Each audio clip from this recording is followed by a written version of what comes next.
lyrics of so many of the songs that we are singing today, like this one that talks about running into the darkness. And once we get there, it's not like we're supposed to say, believe in Jesus. You notice, that's not the lyric. But it's run into the darkness and seek the helpless and the hopeless and the lonely. Go seek out the poor. Go seek out the people who need help in the world. I also loved the lyrics of the song that Gabe and Nancy sang. It's about as useless as a screen door on a submarine. Faith without works. It's just not happening. Imagine that. A screen door on a submarine. Now, what kind of good is that going to do? Not much. It's those kind of metaphors that really make me dig into this passage that talks about what it means to have faith without works. That faith without works is dead. That's what we're exploring today. So if you would please, as we prepare for the word preached, join with me your hearts and minds in prayer. Oh God, may the words of my mouth and the meditations of each of our hearts be acceptable in your sight, for you are our rock and our Redeemer. Amen. Imagine, if you will, Yo-Yo Ma, the great cello player. Now imagine Yo-Yo Ma, the cello player, never playing the cello. That would be odd, wouldn't it? Now, I'm not saying that you should imagine that he's never played the cello and so he's just a regular guy. No, imagine that he never plays the cello and yet we think of him as a cello player. That would be odd.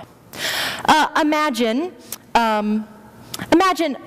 Ono or our own Catherine Reuter, is that her name, here from Champaign? Speed skaters. Imagine speed skaters who never, ever went ice skating. That would be odd. Imagine Meryl Streep, amazing actress, has gotten more nominations for Oscars than any actress ever. Imagine Meryl Streep, the actress, who's never in a movie. Ever. But we still think of her as an actress. That would be odd. Imagine Michael Phelps, the swimmer, never getting in a swimming pool, or Lance Armstrong, the cyclist, never ever riding a bike. That would be odd. These are the kind of examples that make our brows furrow just a little bit, and it's the kind of reaction we should have whenever we think of Christians who do no good works in the world. Imagine a person of faith who never does anything to help another human being, who never does any acts of mercy or acts of service or acts of justice.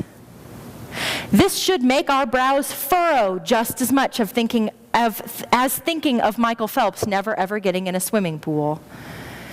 Faith without works, they don't make much sense.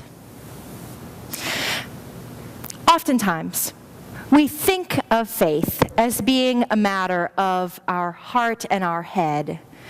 That faith has to do with what we believe, what we profess to believe, the decisions that we've made about God. And that is part of it.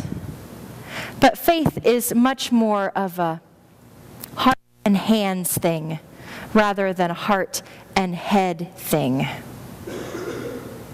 We are asked to be the hands and feet of Christ in the world. We are called to go and act upon our faith, not just to sit here and think about God, but to go out and God in the world.